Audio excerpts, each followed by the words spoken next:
Namaste. Today I bring to you the voices of about 2.2 million women workers, all in the informal economy of our country. But they are all what Professor Meenal was talking about. These women toiling hard on their land and trying to produce food for us. But today I have a question to all of you, and the question is that why do farmers remain hungry in spite of putting in so much of hard labor and work? You all may have a range of different ideas or views on that. I also traveled and worked with millions of women farmers who are members of Seva in Gujarat, in India, in the region and across in the global south. And one thing which came out very clearly from all these women farmers was the food that they eat, they do not grow. And the food that they grow, they do not eat. That is the reason, the fundamental reason why the farmers remain hungry. The land sizes are dwindling. The input costs are growing. Climate shocks and market shocks further compound, making agriculture or farming unviable, unsustainable. And that is the reason what Professor Meenal was saying, that we transport food millions and millions of miles away, and yet we cherish it, yet we relish it, and yet we remember and have fond memories of that food. Let me take you to our own state where we all are here studying, living. One of the districts called Aravalli, and there's a small women farmer, Bhavna Ben. I was talking to her and she was telling her own experience. When her grandfather did farming when she was a young girl, the grandfather used to grow cereals, pulses, millet, sorghum, vegetables, everything organically, and that was mainly for their family's consumption. But then the grandfather passed away and the land got divided. Now, because of the family's needs, fees for education, for marriages, for health episodes, the father is compelled to use chemical fertilizers, pesticides, and switch over to cash crops, growing cotton or cumin. Very often, therefore, they only have to survive on the wheat and the rice that they get from the PDS. And her mother often has to go without food. That is why the farmers remain hungry. This is not the story of Bhavna Ben alone, let me tell you. This is the story of millions and millions of small farmers, family farmers who used to grow for their subsistence but now are compelled to grow cash crops. Bhavna Ben, with tears in her eyes, says that she very fondly remembers the aroma of that millet bread her grandmother used to make. But today it is just a far dream for her. So therefore, why do the farmers remain hungry? And Seva launched its agriculture campaign, that how do you treat a farmer as an entrepreneur? How do you turn your farm as an enterprise? How do you do farm planning and farm management? How do you bring in technology and tools that make farming viable and sustainable? And that is how we have Rudy, our agribusiness initiative, with 25,000 women small farmers and 7,000 Rudy Bens. These are the village saleswomen. We procure from the farmers. It's a hub and spoke model, grade, process, package, and redistribute in the villages itself. We have Kamala, our organic food center, a smart food center. We bring back the forgotten foods back into circulation. Please come and relish bajri-based pizza or a jowar-based pizza you would have never heard of. We all go to Domino's or Pizza Hut or to the Hayats of the Ahmedabad. But here you have all the forgotten foods brought back into circulation. We have breads made out of bajri, something very innovative that we have tried out, and we call it as our energy farming. How do you build resilience of these small women farmers. So along with farming and agriculture, you do energy farming, which builds resilience, which brings supplementary income and helps farmers switch away from fossil fuel based tools that they have to use to renewable and clean energy, biogas, solar pumps, and the surplus energy goes into the grid and brings income into the households. And this is what makes farming more dignified for the youth, for the younger boys and girls in the farming families. Let me call Seema Ben and Sakhi Ben, two of my colleagues who have been doing farming, and they will share with you how they become entrepreneurs, how they have turned farm into an enterprise. Seema Ben.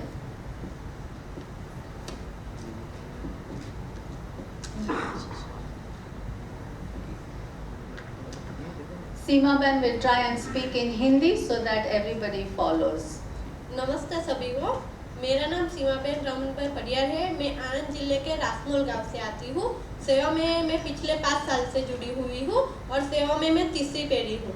मैं एक किसान परिवार से हूँ और मैंने सेवा में जुड़ने के बाद मैंने खेती में कई सारी ट्रेनिंग भी ली है और मैं जो ट्रेनिंग लेके तैयार हुई तो मुझे ऐसा लगा कि मैं तैयार हूँ तो मेरे आनंद जिले के अन्य खेडूतों को भी ये ट्रेनिंग दूँ तो उनकी खेती भी टिकाऊ बनी रहेगी। बाद में मैंने हमारे आनंद जिले में 100 बहनों का क्लस्टर तैयार किया। उसमें मैंने आलू का क्लस्टर किया। जो 100 बहनें का आलू का क्लस्टर किया तो हमने सभी को बीज है, खाद्य है और दवाएं है वो समूह में खरीदी की, जैसे कि किसान का खर्च कम हो। और जब हमारी उपज हुई आलू की तो हमने एक जगह इकट्ठा किया हमारा 1 लाख केजी बटाका। तो उनका हमने ग्रेडिंग किया और पैकेजिंग किया और हम उसे बाजार में लेके गए तो हमें दाम भी अच्छा मिला। क्योंकि हमने ग्रेडिंग की थी इसलिए। तो हमने जो समूह में बिकने गए तो हमें आमदनी भी अच्छी मिली। हमारी जो आवक थी उसमें वो 7,50,000 की थी। बाद में हमने जो कैलकुलेशन किया कि हमने जो क्लस्टर बनाए हैं उसमें किसान को क्या महसूस हुआ, तो हमने कैलकुलेशन किया तो उसमें किसान का खर्च कम हुआ और उनकी आमदनी बढ़ी। एक किसान को मिनिमम 40,000 से 45,000 की आवक हुई थी।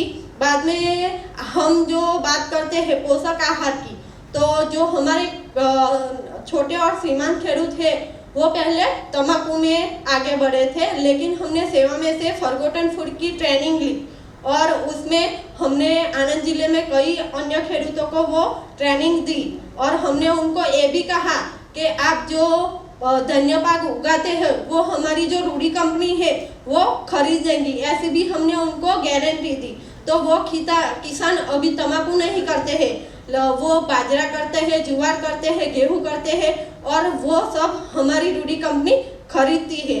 जो खरीदी करते हैं उसमें हमारे किसान को 25 से 30,000 का मुनाफा भी मिलता है। क्योंकि सीमा बहन, अभी हम सखी बहन के पास सुनेंगे। वो अपना सखी बहन एक डेजर्ट एरिया से आ रही है और वो अपना अनुभव कहेगी। नमस्ते, मेरा नाम सखी है। मेरे गांव का नाम धोकावाड़ा है। मेरे जिले का नाम पाटन है। मैं एक सेवा की सभ्य बहन हूँ। सेवा के साथ मैं 13 साल से जुड़ी हुई हूँ और मैंने जो एग्रीकल्चर है उसमें काम करती हूँ। मैंने पीटीसी का कोर्स किया है, बीए किया है, एमए किया है। खुद भी मैंने इतना पढ़ी लिखी हूँ, फिर भी मैं एक खेडूत बहन हूँ और मैं खुद खेती करती हूँ। और मैं अपने बारे में बताऊँ तो पहले तो जो पढ़े लिखे लोग होते तो वो तो खेती में समझते हैं, लेकिन जो अभण लोग हैं, जो हमारी सेवा की जो सभ्य बहनें हैं, वो खेती कैसे करती है, उसमें हमको उसको कैसे आगे ले जाना है, उसके लिए मैंने खुद सेवा में से तालीम ली और मैं हमारे जो गांव की बहनें हैं उसको मैं तालीम देने का काम करती हूँ। हमारा जो एरिया है वहाँ जो जीरे का है वो बहुत अच्छा होता है, लेकिन जो बहनें थी वो अपनी तरफ से वो खेती करती थी। उसमें उसको पता नहीं था कि हमें जो फर्टिलाइज़र है, जो दवाई डालनी है वो कैसी डालनी है, किस तरह डालनी है, वो समझती नहीं थी। लेकिन हमने वो उसको किस तरह करना है वो सिखाया। बाद में उसको पता चला कि जो हम जीरा कर रहे हैं उसमें तो हम जो दवा डालते हैं तो हमें तो फायदा होता है, लेकिन हमारे जैसे और लोग हैं वो खाते हैं तो उसको कैसे नुकसान होता है, तो वो हमने सिखाया। फिर बहनों को पता चला कि हमें जो हमारी ज़मीन को तो नुकसान होती है, लेकिन साथ में हमारे जो खरीदते लोग हैं और अन्य लोग हैं जो खाते हैं उसको कैसा वो नुकसान होता है, तो वो सब सीखे। और आज जब कोरोना जैसी महामारी आई तब जो हमारी बहनें थी तो उसको ऐसा लगा कि हमने हमारा जो उत्पादन तो है वो तो हमने कर लिया, लेकिन अब हम मार्केट में कैसे जाएंगे, क्योंकि अभी वो सब बंद हो गया था, ट्रांसपोर्ट नहीं हो रहा था, कोई व्यापारी नहीं आ रहा था, तो हम कैसे हमारा जो माल है बेचेंगे। लेकिन हमारी सेवा ऐसी है कि हमने खुद हमारी बहनों के लिए रूढ़ी कंपनी बनाई है, उसमें हमने ऑनलाइन मार्केटिंग कराया। बहनों को, अभण बहनों को तो ऑनलाइन कैसा हो सकता है वो ही नहीं पता था, लेकिन हमने उसको तालीम दी और ऑनलाइन मार्केटिंग कराया। जब बाजार में 350-3800 का जो भाव मिल रहा था तब हमारी सेवा ने उसको 4000 से ऊपर का भाव मिला। तब बहनों को पता चला कि हमें घर बैठे वो अच्छा दाम मिल रहा है। अभी हमारी बहनें हमारे साथ जुड़ी है और हमारी रूढ़ी कंपनी में वो मार्केटिंग करती है। साथ में हमारा एक जो बहनें खेती तो करती है, लेकिन हमारी ऐसी भी बहनें हैं जो रण में रह के अपना मीठा जो नमक है उसकी खेती करती है। उसमें उसको बहुत तकलीफ आती थी क्योंकि वो रण में रहती थी और डीजल का जो पंप आता है उसका उपयोग करती थी, इसलिए खुद का स्वास्थ्य में बहुत नुकसान आता था और अपने जो वातावरण है उसमें भी उसका बहुत जो नुकसान आता था। तो हमने बहनों को बताया कि आप जो सोलार की तालीम ले और अपना खुद का सोलार पंप क्यों ना खरीदे।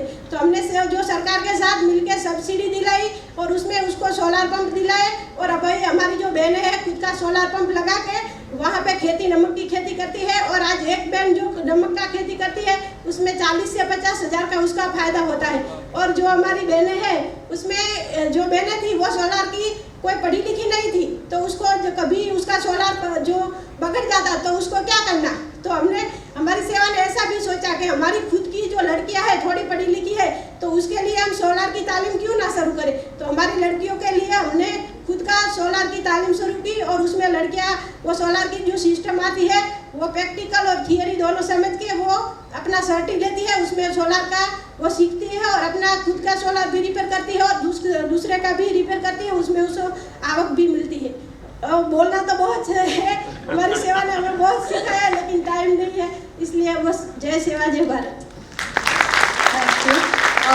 So I wanted to say that Seema Ben and Sakhi Ben both have been identified as business development officers by the Asian Farmers Association, and the cluster approach that Seema Ben was sharing is what we learned from the MBA students of the Ahmedabad University. So I wanted to tell you that this is how transfer of knowledge happens, right from the best of educational institutions to the farmers right on the ground as well. And I think from what a message we get from Seema Ben and Sakhi Ben is, as our late founder always told us, is the 100 miles principle. Local production and consumption, and cut down the distance between the producer and the grower and the consumer. This then generates ample of employment opportunities. It provides security of the 6 basic services, which is food, clothing, shelter, healthcare, education and financial services. No woman, no farmer should remain hungry, and no woman or farmer has the right to earn, every woman and every farmer has the right to earn a life of dignity and self-respect. Thank you so much.